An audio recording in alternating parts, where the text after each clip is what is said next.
If I can ask everyone to please rise as the family enters.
You may be seated.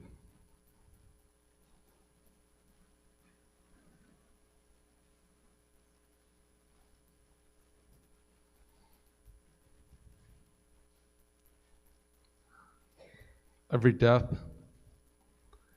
every loss is sad, and some are tragic.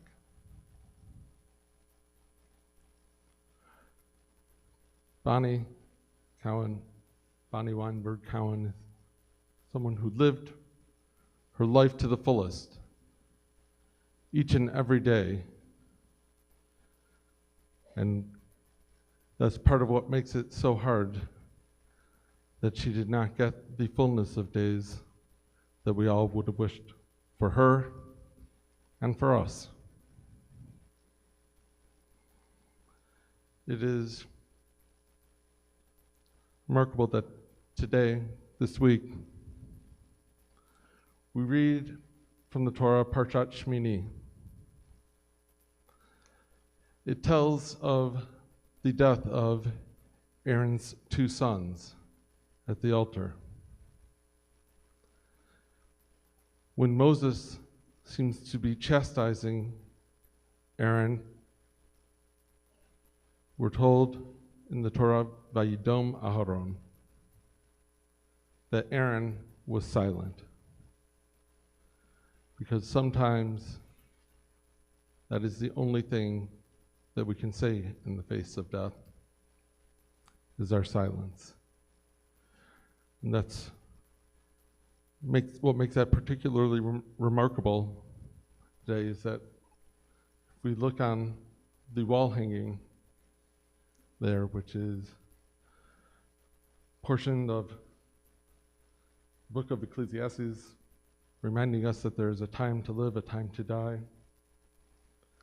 The middle panel says at the top, 8 lachot. 8 lachashot, a time for silence. So let's take a moment for our own silent thoughts.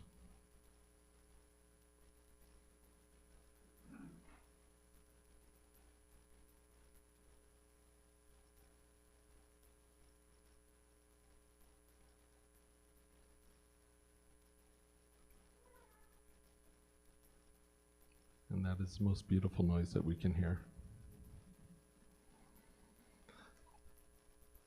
At times when we don't know exactly what to say, we often turn to the book of Psalms. Bonnie, we know, was a deeply spiritual person. Didn't always know exactly how that fit into the forms of religion, but she knew what she felt in her heart, and she knew how to express a love of God. And I think of her as I cite Psalm 121, Shir L'Ma'alot. Shir l'malot, esa enai el ha'harihim, me'ayin yabo Ezri. Ezri me'im Adonai, ose shemayim va'aretz. Al yitehen lamot raglecha, al yanahom shomrecha. Hinehe lo yanum v'lo yishan shomer Yisrael. A song of ascent. I turn my eyes to the mountains, from where will my help come? My help comes from Adonai, maker of heaven and earth. Adonai will not let your foot give way, your guardian will not slumber. The guardian of Israel neither slumbers nor sleeps. Adonai is your protection, a guardian at your right hand. By the day the sun will strike you, nor the moon by night will not strike you, nor the moon by night. Adonai will guard you from all harm and guard your life. Adonai guards your coming and your going, now and forever.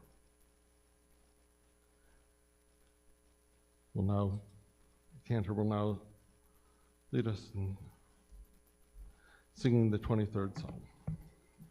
Please join me. Mizmor leDavid, Adonai roi lo echzar, binat asher yarbitzeni, al mei menuchot yanaleni. Nafshi yeshovev,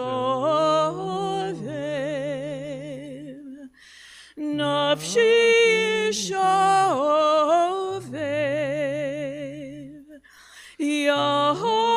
yancheni v'magle tzedek l'man shemo. Kam ki elech beget al mavet lo yirara ki ata imadi shiftecha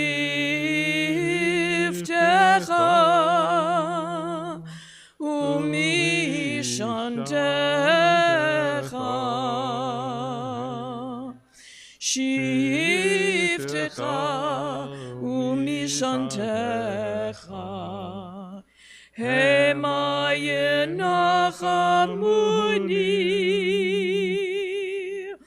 taharach lefanai shulchan v'farach lefanai shulchan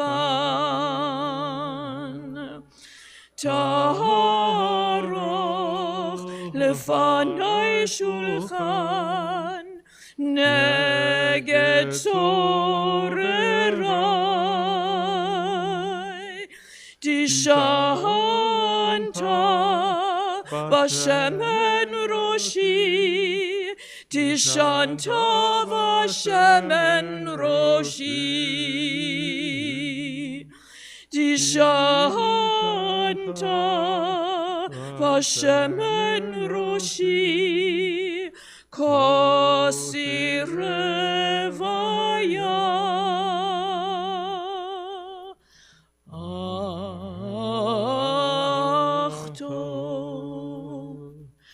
ach tov v'chesed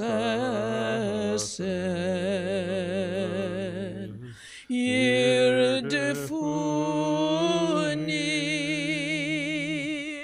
kol yemei chayai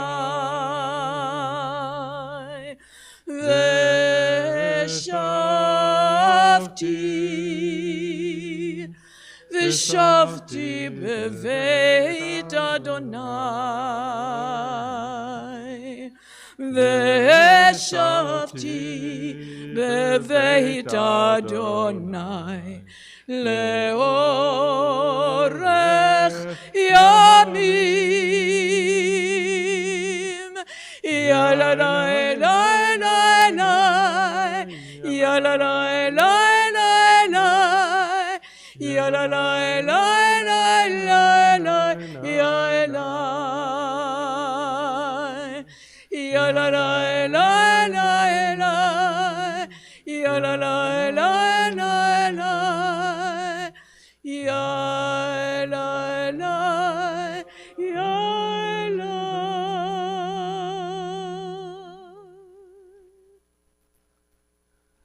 It's especially meaningful to have the cantor singing that psalm, which she sang right before Bonnie went into surgery on May 13th, I believe it was, last year.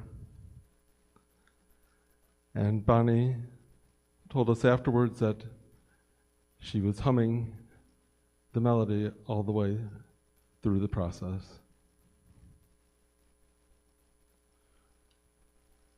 If one sign of the impact that somebody has made is on the number of people who came, then we know that Bonnie was indeed very well loved and had a deep impact. And if it's by the number of rabbis who have come, one can say the same, many of whom are very familiar to this community, who have stood up on this bima: Rabbi Gorin, Rabbi Abramson, please, and then of course those who are part of our community on a regular basis, Rabbi Berger and Rabbi Suskin. Surprising everyone this morning, as I was asking Micah about the rabbis who are going to be here, if there was anybody else who I was missing. Suddenly we hear a voice from behind him saying, "There's one more." Rabbi Ravsky, with whom Micah works down in Charleston, South Carolina, who came up to be here. We deeply appreciate that. And I want to ask Rabbi Corey Halpin, my colleague and dear friend, and Rabbi for Marnina, Amalia, to come join here on the bima to recite Eshet Chayil.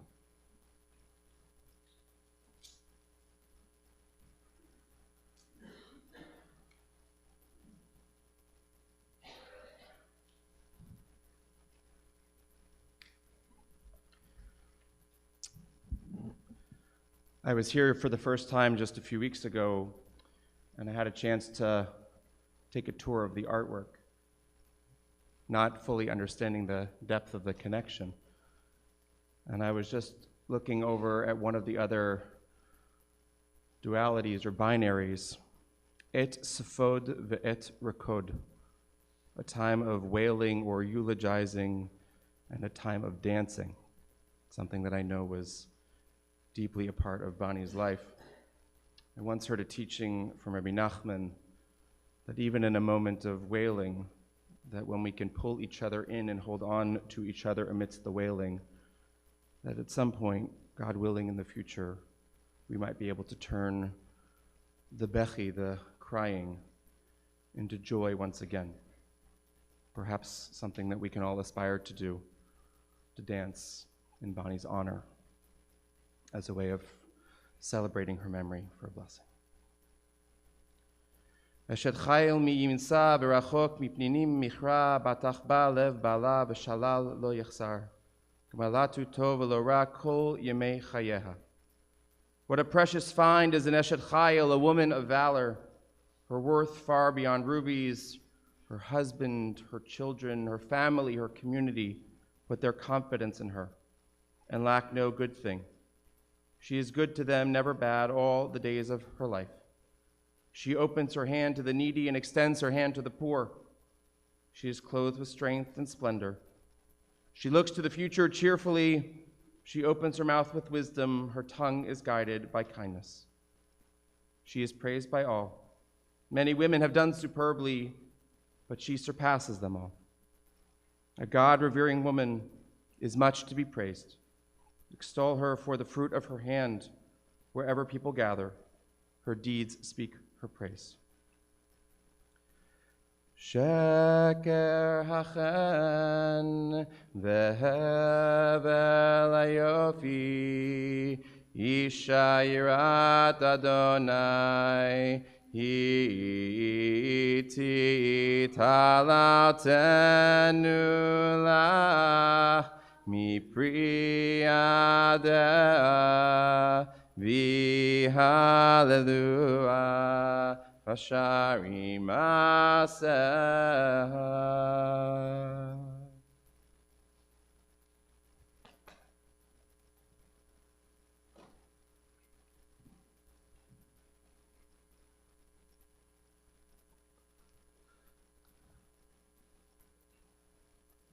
The most difficult loss, many will say, is the loss of a child. Joyce Fisher has been there for all of Bonnie's life and has been such an important part of her community here in recent years. And I'm going to ask her to come on up to share a few words.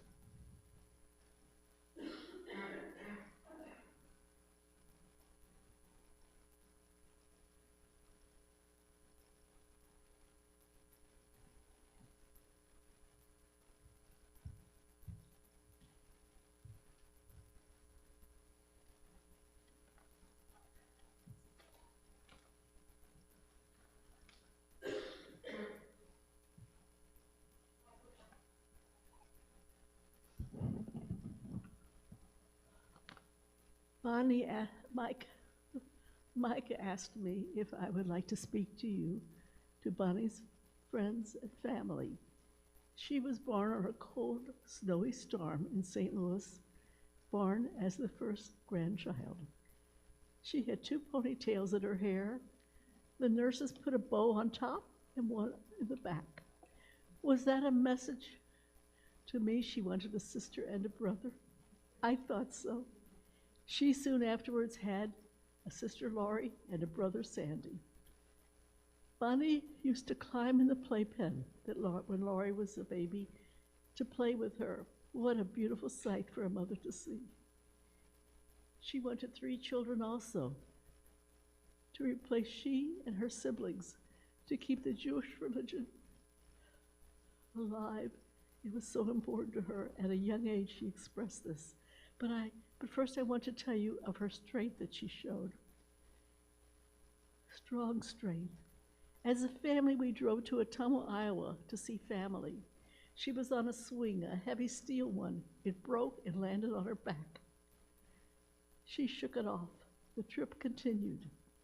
Then we were in San Francisco in Chinatown, and we were all seated on a trolley. It filled up. A lady was standing. Bonnie stood up to give her her seat.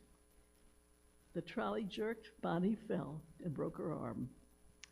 After she was taken care of by a cousin's doctor, nothing kept her from keeping on with our vacation. A strong, determined person.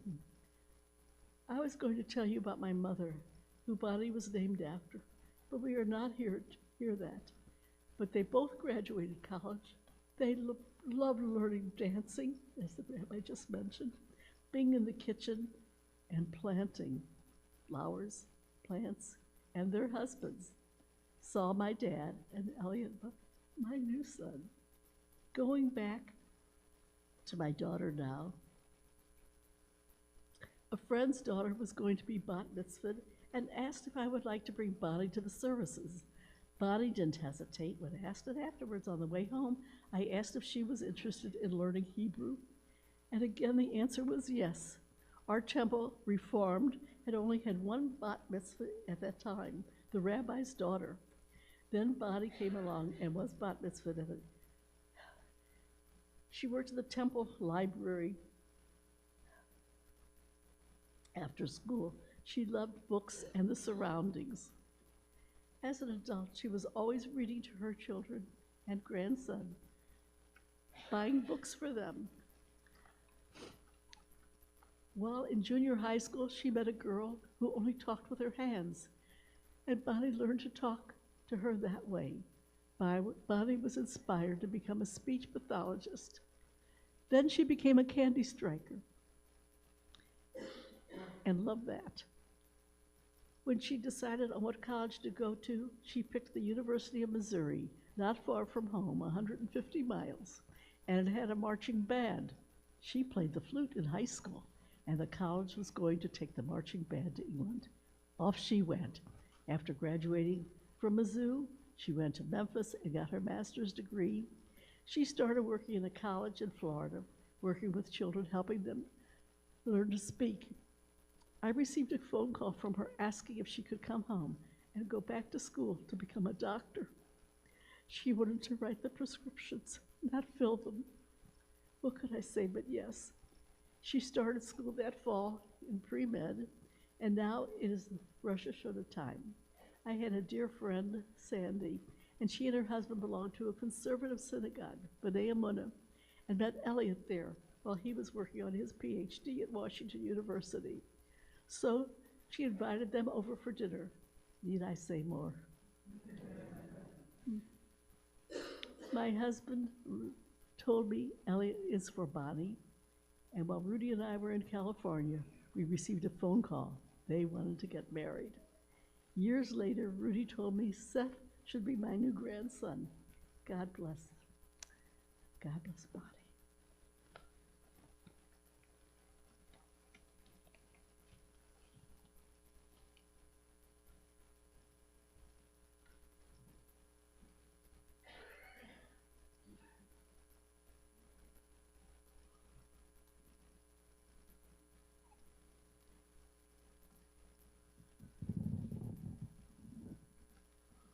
We'll now have an opportunity to hear from each of Bonnie's children.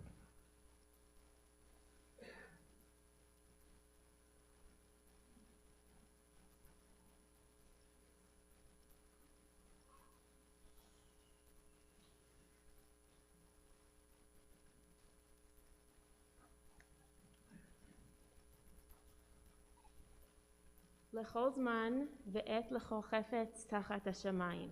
We keep referencing this wall hanging, and I wanted to share, before I officially start, that my mother was an instrumental piece in making this wall hanging, and I, as I think less than 1-year-old, you can correct me if I'm wrong, don't remember, but I also played a part in making this wall hanging when I was really little. And my mother later embroidered the same quote on my atara for my talit. So this is my quote. All right. You are turning into your mother. Quote. That is such a Bonnie Cowan response, end quote. Are words so frequently said by my husband, Seth. Those words now take on a new meaning. If my mother were here with us today, she would say, I quote, grief is a journey, end quote. And while I know this is going to be a journey, part of what is fueling my journey right now is thinking about how while I'm definitely not my mother, there is so much of her in me. My mother never let us say, I cannot do this. The answer was, find another way that works for you. She was critical in teaching me study skills. When I really struggled in math as a child, she told me to approach math concepts in a way that I know helps me learn in my strongest subjects. For me, that meant approaching math like learning Hebrew, making flashcards, quizzing myself on words as concepts, math concepts. Today, I find myself saying the same thing to my son and to my students. There is no, I can't do this. My mother was a woman of tradition. Lamb every year at Passover meals, honey with your challah every Shabbat between Rosh Hashanah and Simchat Torah, to name a few. Every year since I was a baby, we took a Rosh Hashanah picture that depicted our growth over the year and our changing family. The picture started with just me as a baby, and then slowly grew to include Amalia, Micah, Seth, Aviv, and then just last year, this baby in utero. Each picture was printed and then put in a Ziploc bag, taped, and then hung by a safety pin on the walls of our sukkah during the holiday. A similar new picture was added every year. The same thing happens in our sukkah now during the holiday. Her tradition lives on. My mother loved to share her passions with others. Her garden was her happy place. It was always a place of life. Last summer, during her first round of chemo, she had enough energy to maintain her garden and spent hours with my then 2-year-old son Aviv watering, collecting fruits and vegetables. She started seedlings back in February of last year with Aviv in milk jugs. Once the seeds sprouted, she and Aviv planted them in pots. Aviv loved his time with his savta in her garden, so much so that she helped him start his own at our house. He lived for his moments with her in her garden, checking on the growth of eggplants or picking Swiss chard, kale, beets, and carrots. Since her diet was so limited and she could eat very few vegetables, she often sent what they picked home with Aviv. He carried the vegetables around all day as his prizes. Her garden became Aviv's. Her love of gardening became his. Amalia now has her binder of seeds, and we have already started growing seedlings, which we will soon replant in bigger pots, so that Savta's garden will continue to grow with us. While being like my mother wasn't something I planned for, deep down, I always respected my mother and looked up to her. Her work in the childbirth field was always a source of pride for me. I have vivid memories of lying awake at night as an 8-year-old, listening to her childbirth education classes taking place in our basement, and the signs that hung on our basement walls as wall decorations that read that birth is not a crime and childbirth is beautiful. After a traumatic birth experience with me, she dedicated herself to helping other women overcome birth trauma and have the births they wanted. My mother was an advocate for natural childbirth and didn't support the over-medicalization of childbirth. She joined the International Caesarean Awareness Network. If you want to understand the vastness of her impact, read the recent posts on the Caring Bridge or on her Facebook page from people who loved her and cherished her. Most, never even met her in person. She educated about natural childbirth. She was a doula and helped support many women through labor. She was blessed to have 2 VBAC home births with my siblings. Anytime someone she was close to had a baby, every year on that child's birthday, she was known to say to the friend, "Happy birthing day memories to you." Birthdays were birthing day memories for the mom, not just cake and presents for the child. When I got to graduate school and pursued a master in public health, it's no surprise that I chose a maternal child health track, focusing on preventing HIV transmission between mothers and their newborns. My father worked in the HIV field, and my mother was my model for moms and babies. So much of my life had indirectly been moms and babies, and I was finally finding my way to contribute. It wasn't until I became a mother and experienced childbirth that I truly felt the power of my mother's work. When I was pregnant with Aviv, I chose Mother's Day to tell my parents that I was pregnant. I took each parent aside individually to let them know. "Happy Mother's Day," I said. "You're going to be a savta, but you cannot tell Amalia and Micah yet because they don't know." My mother had tears in her eyes. She hugged me, she cleared them, and then returned to join the rest of my family. Amalia and Micah were there, and didn't say a word to my siblings. That's who she was. A few days later, she gifted me a book called Mother Prayer, the pregnant woman's spiritual companion. Inside she wrote, "To Marnina, on the occasion of my Mother's Day gift, this is a gift for you. Much love, the mother who prays for you." I was so incredibly excited to have her with me for the journey as my doula. I chose a hospital birth with midwives because I wasn't mentally ready for a home birth experience. I wanted physicians nearby since I live with a chronic illness. My mother was my guide throughout my pregnancy. When I went into labor in December 2019, she was by my side. She knew when we needed to go to the hospital. She helped me through the most challenging and intense car ride of my life. She even directed my husband as he got lost on his way to the hospital, come on, Seth, and signed my name on all the paperwork and triage, because how can they expect a woman in active labor to sign her name 25 times on paperwork? My story quickly changed when we learned that Aviv had flipped to be breech. He flipped in labor.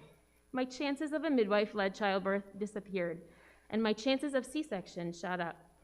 The next 10 to 12 hours were a beautiful and frustrating journey of bringing Aviv into the world. Countless times, doctors tried to convince me to have a C-section. They told me the chances of successfully birthing this baby naturally are low. We think of C-section as the best option. We will give you time to discuss. Each time after the doctors left, I turned to my mother between intense contractions and asked, "What do I do?" I was ready to give up. She didn't let me. "You have to try. There's no reason to jump to a C-section." I can only imagine how stressful it was to see her daughter at the verge of being put on the operating table, which was at the heart of her own trauma and the motivation for her years of work in the birthing field. In the end, I had a natural breech childbirth and the birth that I wanted. The entire floor of medical staff came in to watch. The doctors and midwife didn't believe I did it. My mom did. She and Seth supported me as I stood up and brought her first grandson into the world. It was a Hanukkah miracle, and she was the voice behind the miracle, just as she was for so many other women. Fast forward to 1 year ago, a stage 4 cancer diagnosis. We all knew she would fight this tooth and nail. If anyone could beat cancer, it was going to be my mother. Seth and I knew we wanted more children, and I wanted my mother to get to meet the next one. Our family needed good news. I had had my hospital birth experience. I knew my body could do the impossible, and so I planned a home birth. To give birth and sleep in your own bed afterwards, with no nurses checking in on you all the time, no beeping noises. I was so incredibly proud of the idea. I was going to make my mom so proud. If she could do it, I could. I joined a local home birth midwifery practice. The founder of the practice, now retired, delivered my brother Micah over 2 decades ago. It just felt like this was meant to be. My mother was so supportive of the process. We talked about her being present at the birth and working with the midwives during labor. Nobody could have guessed what last week would have looked like. I'm going to save most of the incredible story for this guy's bris and naming on Wednesday, but what I want to focus on is how much this baby was a lifeline for my mother. Last Saturday, when I visited her in the hospital, she very calmly said, "I want to meet this baby. I want to hold it and play with it. I don't know if I'm going to get to do that, and that's okay." When I visited her on Tuesday, she felt my stomach, and before I left, I said, "I will see you tomorrow, but if I'm not here, you will know why. It is because I'm having a baby." I told her I loved her, and she replied, "I love you forever." I went into labor later that night, and though not present physically with me, I felt my mother's presence through the next 11 hours. She uplifted me at every moment of doubt, with her last words repeating endlessly in my head. My mother was waiting to meet this baby, and she did.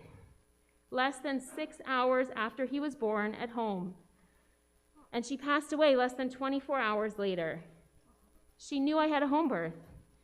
She smiled when she heard I had the baby, the first time she smiled in a very long time.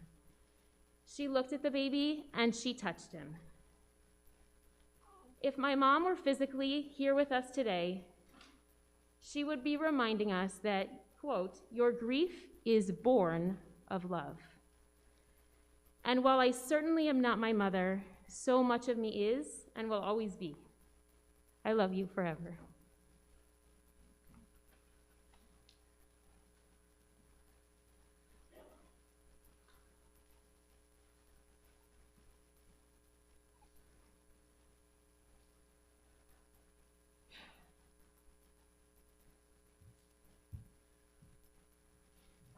When I wrote this, I didn't know that we would be referring to tapestry so much.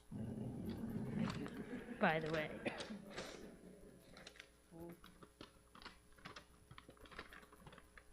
It's different, yours and mine, a tapestry that we think is undefined, designed and created as choices are made, guiding the threads into beautiful braids. Fabric of life slowly sewn together, some new and some weathered. Our threads overlap and weave. I need a hand, please. Some cut short, leaving us to grieve. You may find some holes and rips, also strong parts full of positive relationships. Many knots are there too, at the right time when a new thread found you. Knotted together, it continues to grow, full of life that you have come to know. But one small part is still not done, as new life enters the world with the rising sun. His first hello, your last goodbye, may your memory live on in that little guy. The tapestry is done now, so take a step back and see that there is nothing that it lacks. It is full of life, your legacy, your community, your family. A tapestry of Bonnie, a friend, a daughter, a sister, a savta, a wife, a hero, and to me forever, a mommy. I love you forever.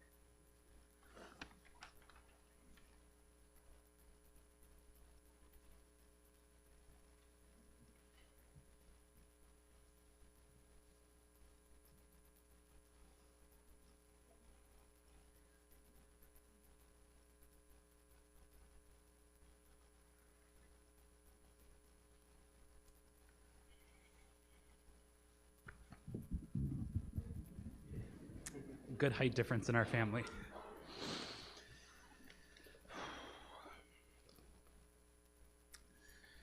My mom had a magical way with the words.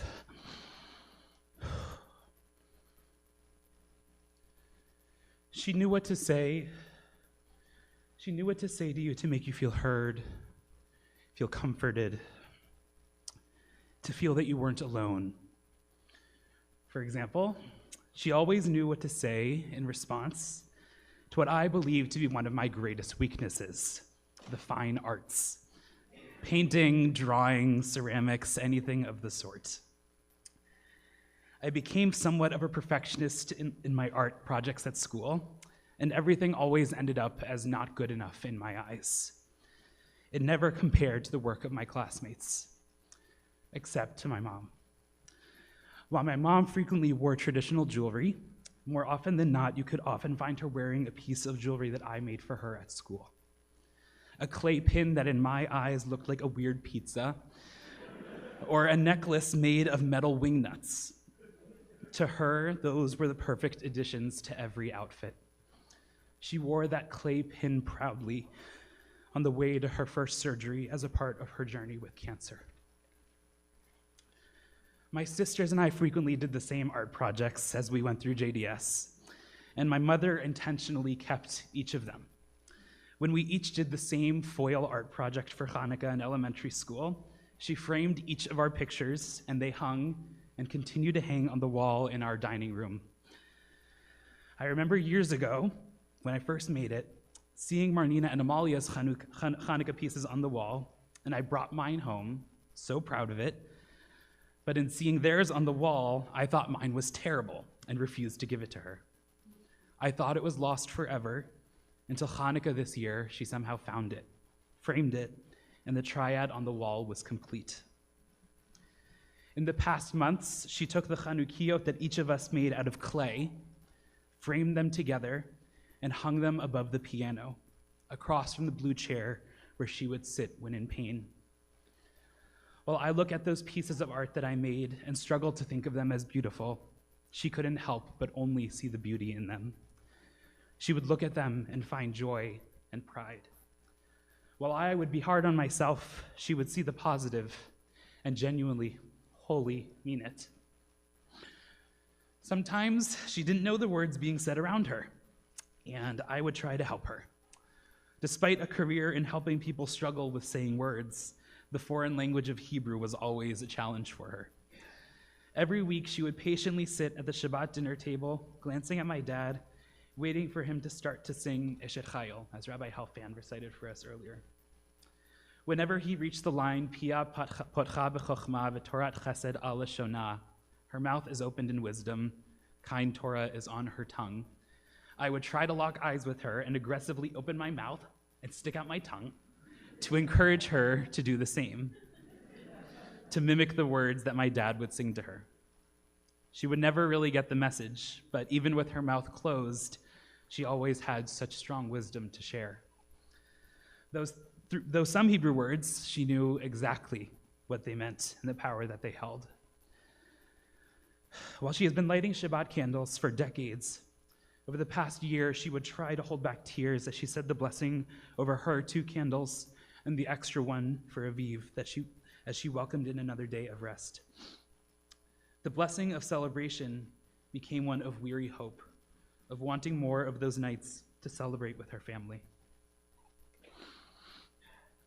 That voice was strongly missed as we looked at those lights this past Shabbat. While much of the creative side of my mother came through in the kitchen, over the course of the past year, I got to see how brilliantly creative she was with words. In the post she composed on her Caring Bridge site, she intertwined humor with life experiences, songs she had heard, and things she had read. She wrote words that kept you emotionally engaged, that made you feel some of what she felt and experienced. She wrote and published Divrei Torah. Those words have been absent from that site since November, and we won't get to hear any new insights or ways in which she's pieced together the world around her anymore. But it is clear that she saw the power in words. She chose her words carefully, talking to people, about experiences. She knew that words matter. From the moment I came into the world, she taught me the power of words. She was one of the most impressive women, giving birth to me at home at 10 pounds, 4 ounces. Yeah. Some would say that I was 2 weeks late of my due date. She would always say that I wasn't late. I was right on time. In thinking about her life, I encourage us all to adopt the power that she saw, the power that she saw in the words we say. When I first shared her Caring Bridge on Facebook last May, I used words that I wish I could take back. I expressed that I am ready to join my mother in the fight against cancer. She didn't fight cancer. A fight suggests that there's a winner and a loser, and I refuse to believe that she lost.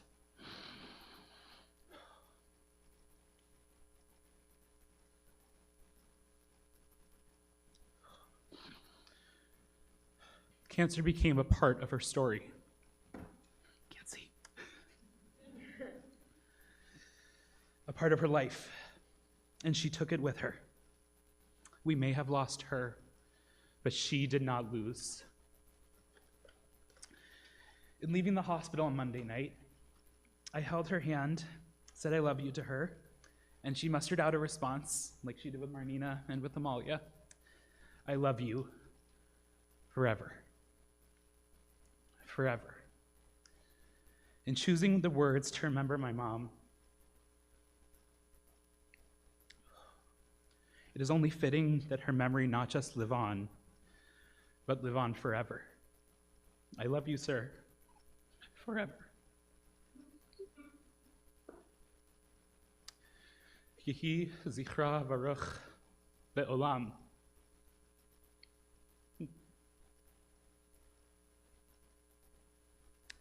May her memory be a blessing forever.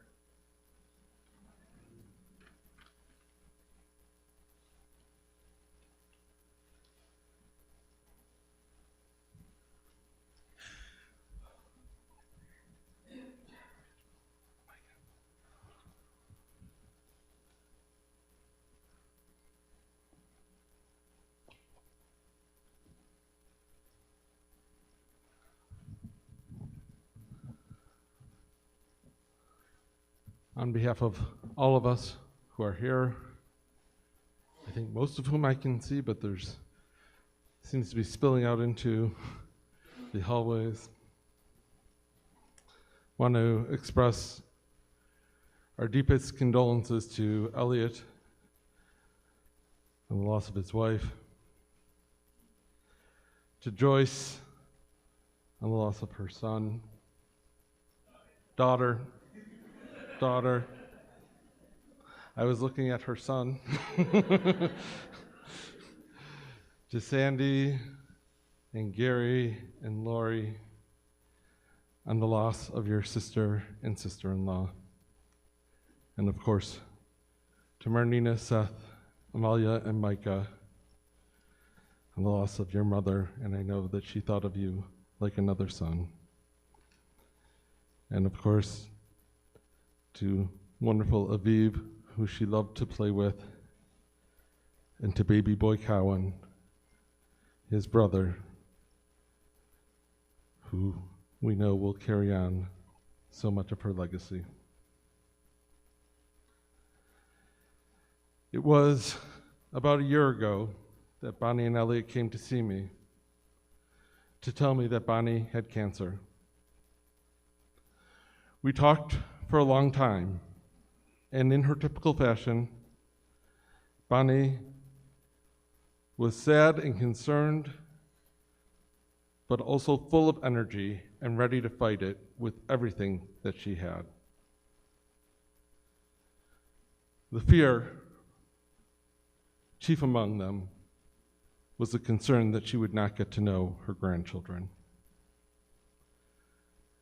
When I saw Bonnie in the hospital on Tuesday, she again expressed this concern, but formulated it slightly different. She was concerned that her grandchildren would not know her. I told Bonnie that I don't know what she will know, but that I knew with my full heart that her grandchildren are going to know her. That was a certainty. Through pictures, through stories, most importantly, through the influence that she has had in shaping each of her children into the incredible adults that they have become. How could I be sure? Because Bonnie came from a long line of strong and influential women, and she knew the stories of each of them. Bonnie Weinberg was born in St. Louis, Missouri on February 1st, 1956, the first child of Joe and Joyce Weinberg, now Fisher. She was the fourth generation of women in her family to live in St. Louis, starting with her great-grandmother Rose, who moved there from Dallas to escape an arranged marriage with a cousin. Rose became the matriarch of the family, hosting Shabbat dinners for everyone in her small one-level apartment every Friday night. Bonnie was influenced heavily by those Shabbat dinners and wanted to make that a part of her life as well. Her parents didn't keep a kosher home or observe Shabbat when she was little. They were members of United Hebrew Congregation, a Reformed congregation in St. Louis. And Joyce, as she shared with us, made sure that Bonnie had the opportunity to celebrate becoming bat mitzvah. Joyce taught baking classes for the religious school students and would bring Bonnie and her siblings along with her. As Bonnie learned more about her Judaism, she began to push her family to start incorporating more into their own lives, starting with lighting candles on a weekly basis, and then adding more elements of Shabbat as the years went on. She admired the way that their family's closest friends, Sandy and Artie Kurtz, made Judaism something that permeated their home and their daily lives, not just something that existed in synagogue. She especially loved the way that they would bless each of their children each night before bed. Sandy also taught her to cook, becoming one of several passions that lit up her life. When I first met Bonnie, we bonded over shared high school experience, though they were separated by about 15 years and hundreds of miles, through the Reform Movement's youth program called NIFTY. We shared a common language and common experiences, both serving on our regional boards, what was Mofty for Bonnie, Misty for me, a whole language that is only recognizable to people who were part of that movement. But Mofty became a central part of her life, where she was involved in running everything from religious services to fundraising campaigns. But of course, Bonnie could not be limited just to one passion in her life.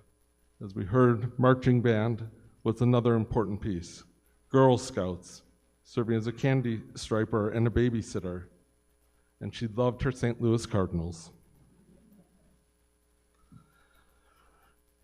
We've heard how she went off to college, to University of Missouri in Columbia for her degree. Those weren't always easy days at home, and Bonnie worked to try and take care of her siblings as best she could. And then it was after graduate school, when she was at the Kurtz house, when she was taking some pre-med classes, as we were told by Joyce, that's where she met Elliot. What Joyce didn't say is that there were actually two men who Sandy had invited, one a medical student, and one Elliot, who was studying for his PhD. Well, Bonnie was struggling through some of her pre-med classes, and especially in chemistry, and Elliot volunteered to help tutor her. He won.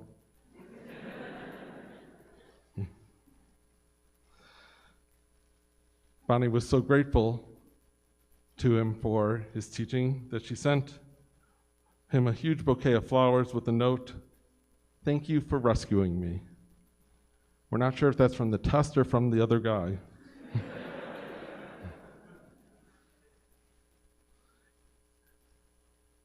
As a young suitor, Bonnie was impressed with the way Elliot paid attention to details. She once mentioned that she liked the music of Dan Fogelberg. Soon after, Elliot surprised her with tickets to go see the concert together. He took a hint and turned it into reality. But thank goodness that was not the only basis of their relationship, because she would have been a little disappointed if she had expected that to keep up throughout the years. But it was just a few months later when Elliot and Bonnie were on their way to a cousin's engagement party. Elliot was finishing graduate school and preparing to move away. And it was Bonnie who forced the question, are we going to make this a long-term commitment? And Elliot was smart enough to say yes. They didn't announce it, though, at the time, because Bonnie didn't want to upstage her cousin in very typical fashion. Just a few months later, they were married and shortly after moved to Washington, D.C. for Elliot's new job. With Bonnie's love of Judaism and Elliot having been raised in a traditional home, they set out to find the right synagogue community. They came to Beth Tikva, it was known at the time. Rabbi Goren met them and immediately offered them tickets for the upcoming holidays and placed what turned out to be a pivotal phone call to Jimmy and Max Perlmutter to see if they would invite this new young couple for a meal. They readily agreed, and it was their warmth that helped convince Bonnie and Elliot that not only was this the right synagogue for them, but it was the right street to live on. And when they decided they were going to make a kosher home, it was Rabbi Goren who came over to help them set it up. And Pam was there right alongside to help assure Bonnie that her kids would not resent her for not being able to eat pepperoni pizza, pork, or shrimp. The kids confirmed Pam was right. Bonnie loved to travel. She often went with Elliot when he was presenting at a conference. It included a trip to Germany. Back at a time just before the wall came down, separating East and West Berlin. After making some effort, they finally found a synagogue where they were warmly welcomed and invited to attend a lunch afterwards. They went upstairs and found a room filled with people from all over the world, speaking many different languages. But they were able to communicate with one another through Hebrew. And it was at that moment that Bonnie told Elliot they would send their kids to a Jewish day school, and Elliot readily agreed. Putting all three kids through day school would be forever one of her proudest achievements. But it was also typical of how Bonnie would make decisions throughout her life, not only in its decisiveness, but also through her ability to see down the road and anticipate the needs of others. She continued to do this in her professional world, at the synagogue, and with family. She simply had a remarkable ability to look out at the world to see what was missing, and then to find a way to meet that need. Tikvat Israel here was a major beneficiary of that ability. She and Elliot, together with the Meiselmans, Perlmutters, Bergers, Mintzes, Kahns, and Horwitz-Handler families, formed a chavarah together. They met the first Shabbat of each month, and the children remember that they would each have an assignment that would rotate so that they could be a part of it too. Bonnie started our Tot Shabbat program. It was her idea, I learned, to begin the Torah Club, which Elliot has continued going for so many years. She was once a USY advisor, and of course, she ran the kitchen here for nearly 20 years. When she was running the kitchen, she would always try to find ways to go the extra mile to make each Kiddush lunch extraordinary, while finding a way to keep the costs down at the same time. This was one reason she never liked to throw anything out. She always believed it could have another purpose. She wouldn't just make Hamantaschen, she would create new and crazy flavors.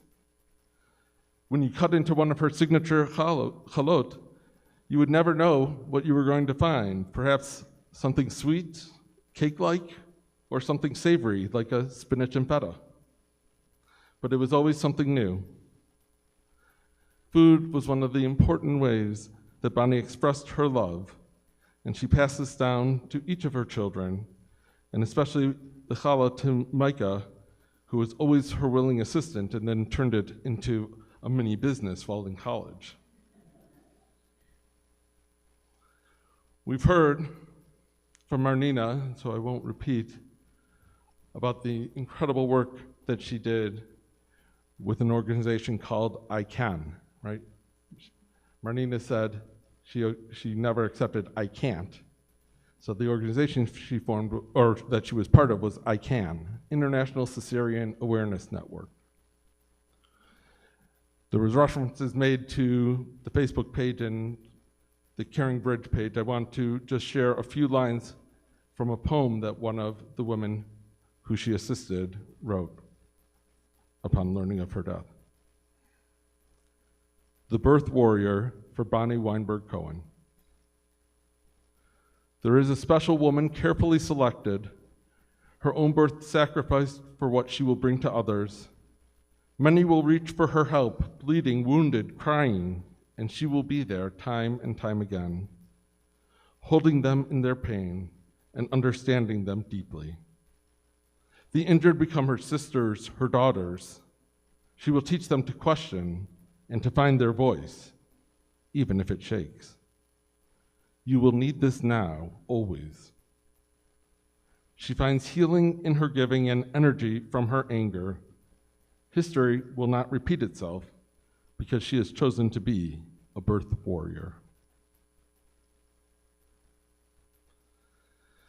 Bonnie also used her ability to comprehend the needs of others as she raised her own children and with her life with Elliot, understanding their needs sometimes before they would, whether it was fighting for supports in school, to having small gifts to open each week at camp, or making sure a birthday cake was waiting at the right synagogue during a USY on Wheels trip.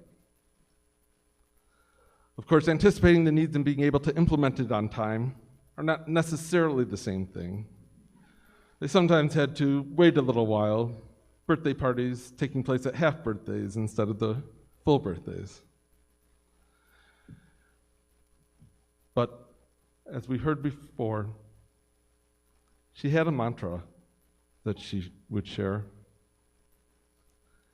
It was that grief was born out of love. There must have been at least a dozen posts that referred to that.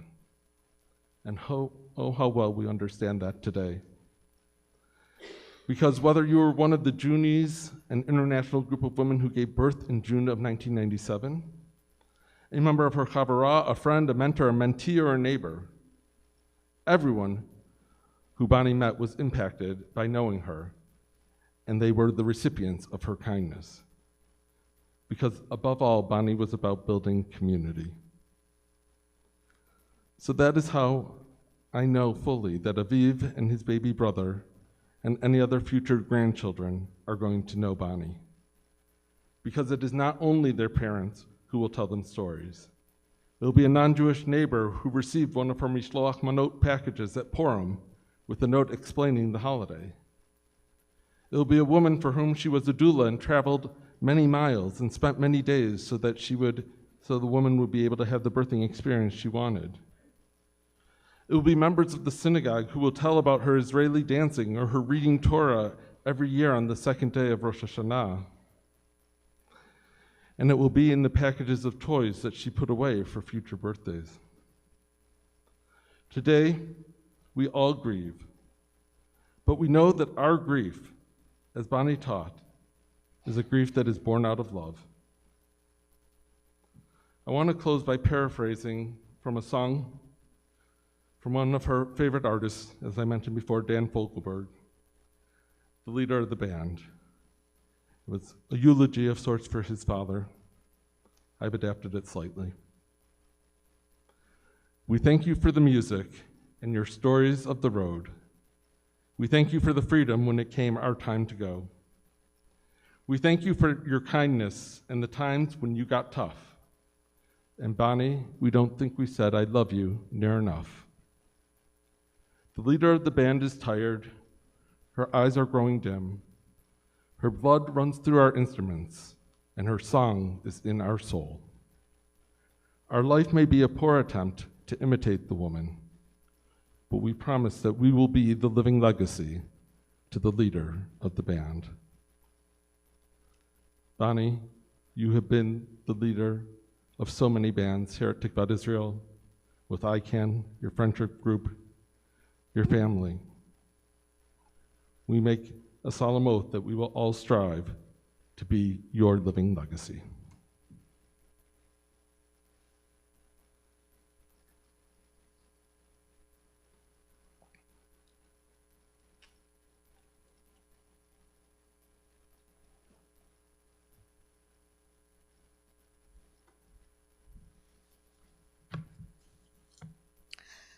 Another one of Bonnie's favorite composers, performers was Debbie Friedman. May we be blessed as we go on our way. May we be guided in peace. May we be blessed with health and joy. May this be our blessing. Amen. Amen.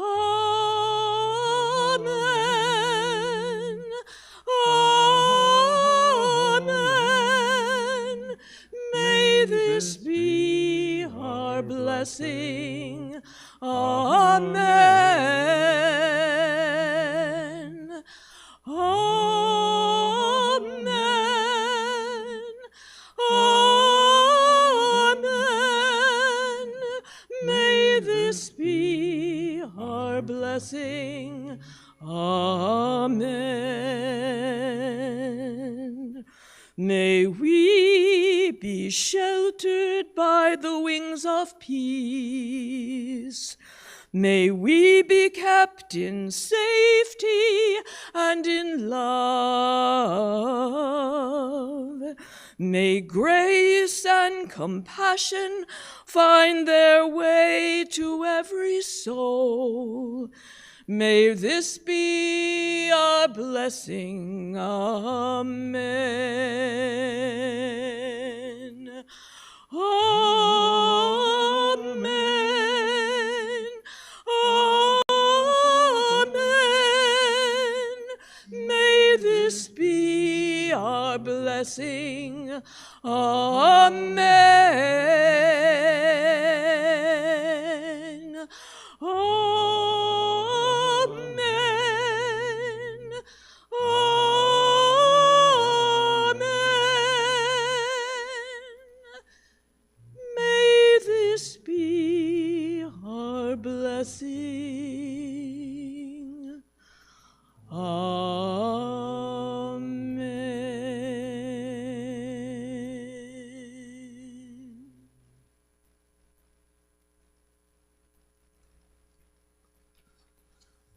Following the recitation of Amalei Rachamim, we'll ask the pallbearers to come forward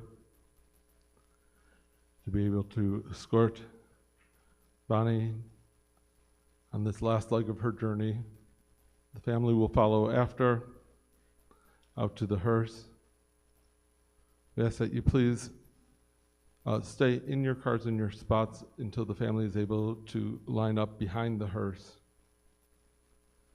And then those who are coming to the cemetery, Garden of Remembrance, Gan HaZikaron, up in Clarksburg, will line up behind.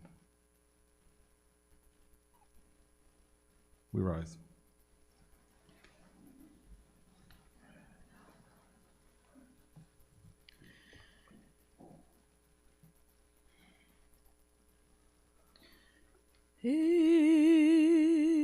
Mole rachamim, shochen bamromim,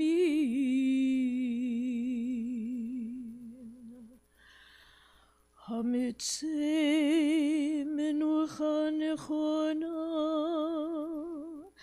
tachat konfei hashechina, b'malot kiddushim utehorim k'zohar harakia mazhirim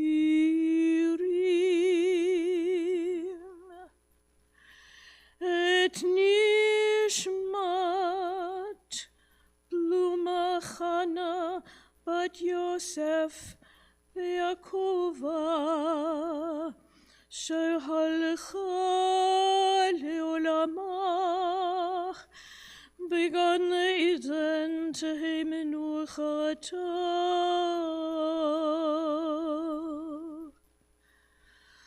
Ana ba'al harachamim Hastireha beseter kenafecha leolamim v'titzror b'yitzror hachayim et nishmata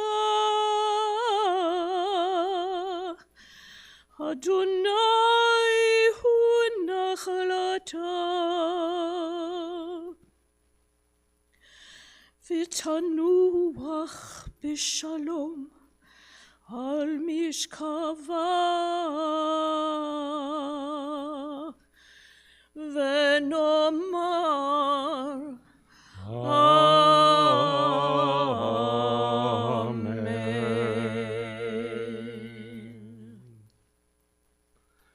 Exalted, compassionate God, grant infinite rest in your sheltering presence among the holy and the pure to the soul of Blumachana Bat Yosef Yaakova, Bonnie Weinberg Cowan, who has gone to her eternal home. Merciful One, we ask that our loved one find perfect peace in your eternal embrace. May her soul be bound up in the bond of life. May she rest in peace. And let us say, Amen. If the pallbearers would come forward.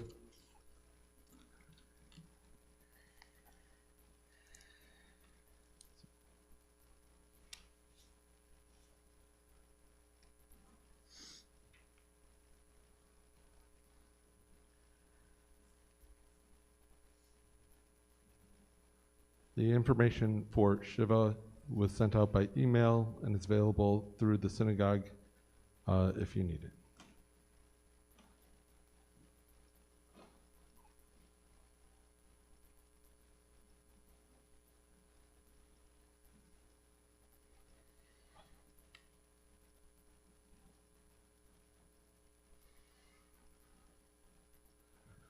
Please make sure to get a yellow tag if you are going to be following the procession to the cemetery.